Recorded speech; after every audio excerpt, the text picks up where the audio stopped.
Hello friends, welcome to the NRC CU Kerala ARPID course. The first module is Higher Education Curriculum Learning from Indian Tradition.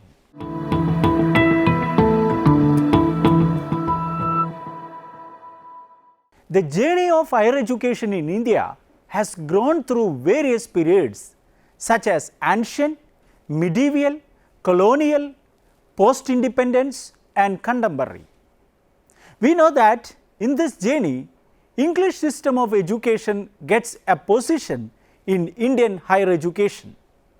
Our institutions of higher learning are regarded as the most significant agency of social change, cultural transformation and above all the entire development of the country.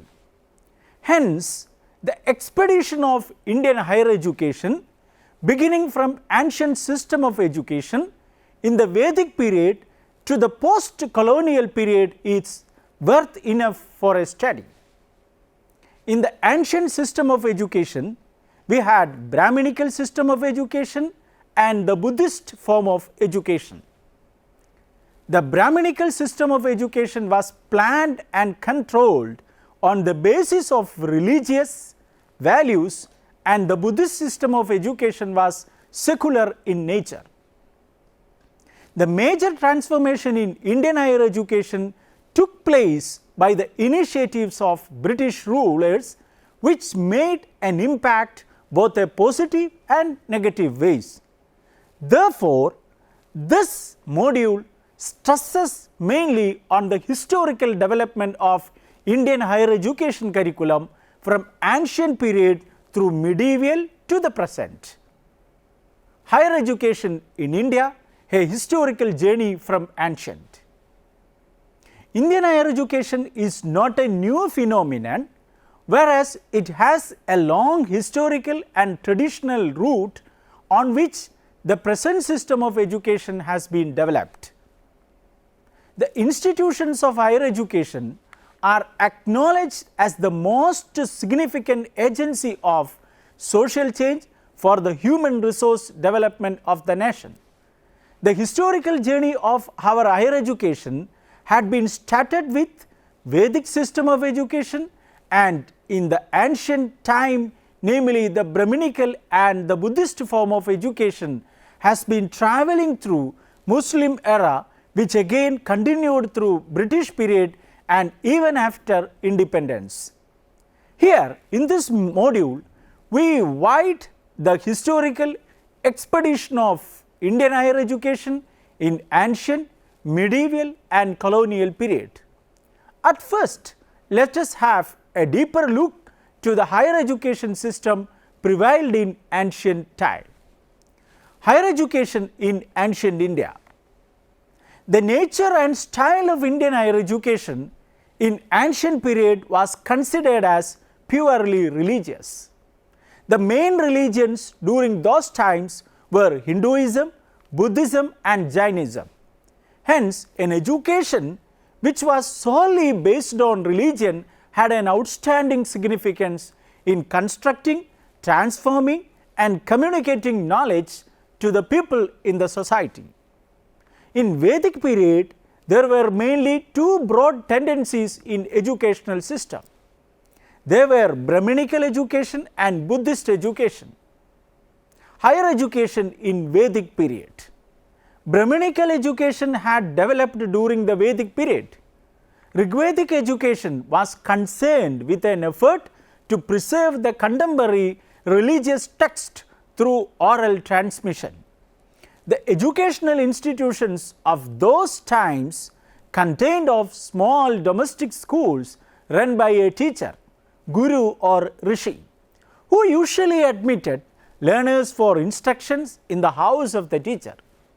The most important feature during Vedic period was that women were not admitted to have full religious rights and educational facilities, and women enjoyed equal status with men in all domains of education.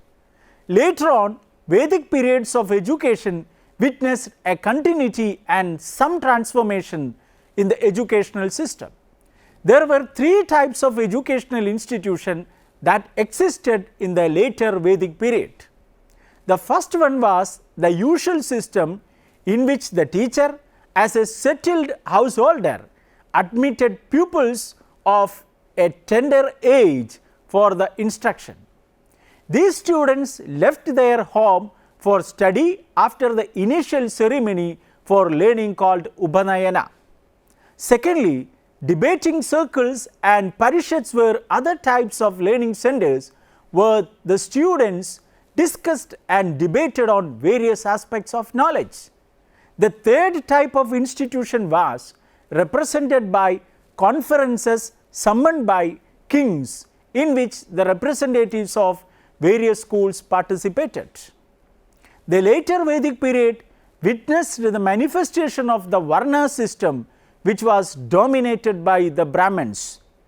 Women still had the same influence and status in the domain of education, but they were increasingly downgraded to the background. Higher education was subservient to the requirements of priesthood and ritualistic religion. The external, material and mechanical aspects of worship and sacrifice become the principal subjects of study. The post-Vedic classical period stressed the amplification of rituals which are related to education. For example, the learner's initiation to learning was made by the performance of a ceremony called Vidyarambha. Ideally, all the high caste were allowed to receive education, but in reality it was dominated by the Brahmins only. Arthashastra details that the studentship of a prince, which could continue only up to 16 years, at which age he must marry. During this short span of time, he had to obtain knowledge of religion, philosophy, agriculture, trade and statecraft. We have seen a short history of Vedic period of education. Now, education during the Buddhist period. Now, let us analyze and learn the nature and features of Buddhist form of education, which was religious as well as secular. The most central aspect of Buddhist form of education was that it continued to remain open to all people irrespective of caste, except slaves, army deserters, the disabled and the sick. It developed out of the teachings of the Buddha as classified as Vinaya, Shuddha and Abhidharma. Buddhist education was centered in monasteries and was in the hands of the monks. We can with no doubt claim that the first institutional education centers were started during this period, and in some ways aspects of these educational institutions can be compared with modern universities. The Buddhist education curriculum encompassed Vinaya, Sutta, Sutanta and Abhidhamma, together with Suttas and Sutta Vipanya, which were most totally orally. A Buddhist text include numerous disciplines or subjects such as the Logayada system, the four Vedas and Vedangas, astrology, medicine, astronomy, poetry, interpretation of omens, the philosophical system of Sankhya, Yoga, Nyaya and Vaisheshika, witchcraft, music, magic, the art of war and a number of arts and crafts as well as arithmetic. The viharas in this system of education remained as residential schools where various collections of scholars and teachers stayed together. Now, let us see some of the popular ancient learning centers of Buddhist period. Takshashila. It was the most famous Buddhist seat of wisdom of higher learning. The Greek travelers, namely Arrian and Strabo, had narrated the prosperity of Takshashila. It was popular especially for the school of medicine, law and military science, astrology agriculture, which by midway through the 6th century had attained an admiration as a great center of learning, alluring scholars from distant parts of India. There was sizable number of acharyas, each one of whom was taking care of the education of more than 100 students. There was no discrimination among students on the basis of caste, creed. During the sovereignty of Alexander the Great, the fame of its philosophers had spread as far as Greece. The students' choice of their subject was not constrained by their caste, as we had seen in Vedic period. For example, a Brahmin could study archery and Kshatriya could study the Vedas. Panini, the renowned Sanskrit grammarian, and Kaudilya, the author of Arthashastra, were reputed to have studied in Takshashila, which flourished as a great educational center until the middle of the 3rd century AD. The universities of Nalanda, Vikramshila and Vallabhi. These universities were perhaps the most vital and significant universities of ancient India. Nalanda University was a great center of learning for knowledge seekers of higher studies, which was situated in Bihar and was popularly known for Buddhist studies, attracting scholars even from China, Nepal, Tibet and Korea. The university curriculum included an extensive variety of topics such as Brahminical and Buddhist, sacred and secular, philosophical and practical. The entrance examination was very tough. The candidates had to have dialogue with the Darpal or gatekeeper first. On the basis of the successful dialogue, this gatekeeper would permit 1 to 2 candidates out of 10 to enter. Only gifted students could get admission to Nalanda University. The teaching methods used were oral, explanation of books, lecture, dialogue, and in addition to this, many other approaches, namely Bhikshadanam, Shram, Parishad, Goshticharan were used. The Vallabhi University, situated in Gujarat, was a rival to Nalanda because it specialized in Hinayana Buddhism, whereas Nalanda focused in Mahayana Buddhism. This learning center promoted all phases of higher learning from all types of religious system. Courses on law, economics, political science, medicine, accountancy and literature were offered here. During ancient period, Vallabhi was known for medical sciences. The next important learning center during Buddhist period was Vikramshila, which was situated in the present day Bhagalpur district of Bihar. Teaching at Vikramshila was regulated by a board of renowned teachers, and this board also controlled the affairs of Nalanda. There are many other learning centers in the ancient period like Odandapuri, Mithila, Nathia and Baranas. Kashi, though not as famous as Takshashila, was also a great center of learning in the 7th century BC. It had several learned Brahmin teachers who fascinated students from all over India. During Ashoka's rule, the Sarnath monastery in the locality of Benares obtained fame and name as a center of learning and had a large number of Buddhist monks. To sum up the features of educational system of ancient India, the Rigveda was the center of the education system, which was composed orally by the priestly communities among the Aryans between 1500 and 1000 BC. Then it was followed by the composition of 3 more Vedas, Sama, Yajur and Atharva. But on the other hand, the learners of ancient Indian Sudras, in the Aryan society, the study of Vedas was prohibited and they learned their professional knowledge in agriculture and animal husbandry, spinning and weaving, fine arts and crafts. Buddhism came into the forefront as a challenge to the Brahmanism because it offered a simple way to attain salvation. Then coming to higher education during medieval period in India.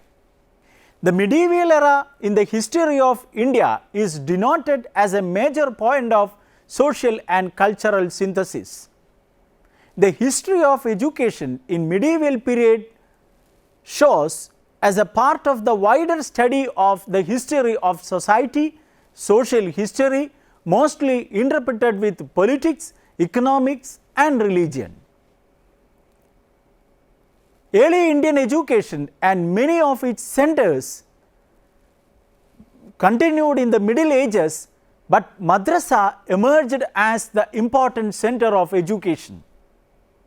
Thus, the early Indian tradition of learning coexisted with the newly instituted madrasas, making both continuity and change important features of higher education during this period. The madrasa as a system of education. By the 11th century AD, madrasas or colleges had developed as the learning centers of higher education and learning with a specific intention to promote religious knowledge. They were mostly theological institutions, providing instruction in language and other secular subjects as a secondary activity, and were maintained or aided by the government of the time. The madrasas were usually attached to mosque in the same way as maktabas. The courses of tutoring in madrasas comprised of grammar, logic, rhetoric, theology, metaphysics, literature, jurisprudence and science. Few of the madrasas enjoyed the status of universities. The medium of instruction was Persian, but Arabic was obligatory for all Muslims. In the 12th century AD, Lahore became a center of Muslim learning. Other subjects were also taught as a subject such as agriculture, accountancy, astrology and astronomy, history, geography, mathematics, Islamic law and jurisprudence and statecraft or the art of administration. By the end of the 15th century, the Sultanate of Delhi had established their own kingdoms in the regions under their control. The Mughal rulers exhibited a moderately greater interest in higher education. Zahiruddin Muhammad Babur, the founder of Mughal Empire, was a scholar of Arabic, Persian and Turkish and established a madrasa in the area of Azizullah in Jaipur. Akbar's reign marks a new era for the system of madrasas. The most important fact is that Akbar had opened the doors of Hindu students in pursuance of his policy of education based on religious tolerance to study Sanskrit, Hindu religions, scriptures such as Upanishads. He also arranged and financed Persian translation of Indian classics and scriptures. By the time of Jahangir, Agra acquired a central position in education in the Mughal Empire. The education of girls and women was not neglected during the Mughal period. The fact that Gulbadan Begum, sister of Humayun, wrote Humayun Nama shows that there were learned women during this period. Hence, a major achievement of medieval intellectuals was that the medieval peoples learned to live together. People were educated to safeguard and ensure a measure of balance between aspirations and actions of different social group. Then coming to the higher education in colonial India. The traditional systems of education, both among the Hindus and the Muslims, were mostly religious and literary in characters. The educational system during that period was based on ancient religious and philosophical literature of Sanskrit, Arabic and Persian. In addition to the Vedas and Upanishads, the Hindu students specialized in subjects such as medicine, surgery, astronomy, music, dancing, painting, magic and the art of welfare, while the Muslims studied, in addition to the Quran, rhetoric, logic, law, Euclid, Ptolemy's astronomy and other branches of natural philosophy and works on metaphysics. It is normally accepted that the existing university system in India is a creation of the British colonialist impact. The East India Company did not make any effort to enforce a Western system of education on its Indian subjects for a long time. English higher education in India really began with the establishment of a Hindu college in Calcutta in 1817, the first Europeanized learning center of higher learning in India. In fact, the current system of higher education in India has its roots in Mount Stuart Elphinstone's Minute of 1823, in which he emphasized for the creation of schools for teaching English and the European science. Consequently, Macaulay, in his Minutes of 1835, specified that the objective of the British government must be the advancement of European literature and science among the natives of India. But from 1813 to 1835, there was frequent controversy between the Orientalist and the Western school. The Orientalist had the upper hand, so no government support was available for English teaching and hence it had to be undertaken by private initiative.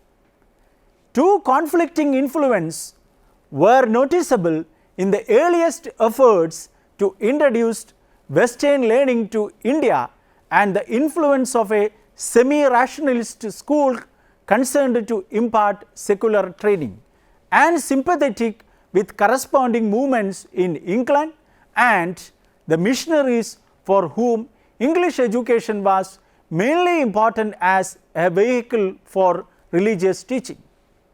As a result, in January 1835, the rival appealed for the two groups who were submitted to the Governor General in council for decision. Macaulay, as a member of the council, recorded his opinion in the Minute in the following words.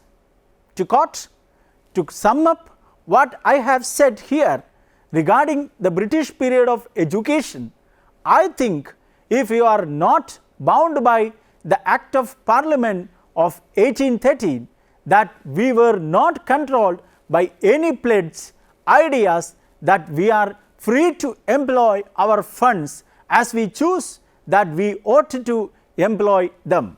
Unquote. Macaulay reflects the view that English education was necessary for the Indian higher education system.